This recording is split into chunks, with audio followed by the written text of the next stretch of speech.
தேவ பிள்ளைங்க புரிந்து கொள்வதற்காக சொல்றேன்.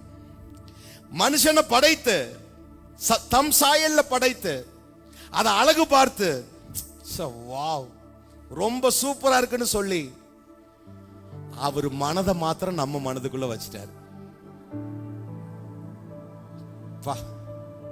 சூப்பர். நான் அப்பப்போ வந்து என் மனசை பார்த்துட்டு போறேன். என்னைக்கு பாவம் உள்ள நுழைந்ததோ தேவனுடைய மனதை தன்னுடைய இருதயத்தில் மனிதனால் வைக்க கூடாமல் போனது.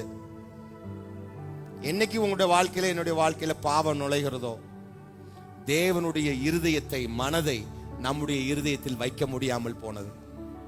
அதனாலதான் ஆண்டவர் பயங்கரமா வருத்தப்படுகிறார்.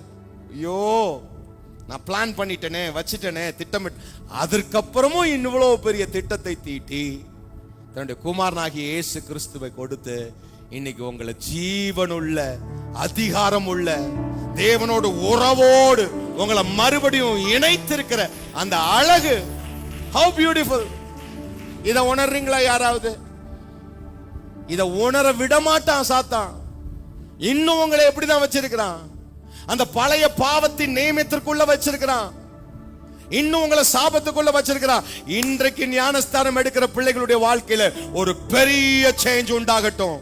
இவைகள் எல்லாவற்றையும் அறிந்து கர்த்தரோடு உறவு கொள்ளுகிற ஒரு வாலிப பிள்ளைகளாய் தேவன் உங்களை மாற்றுவாராக. நல்ல கரங்களை தட்டி ஆண்டவர் நாமத்தை மகிமைப்படுத்துங்க.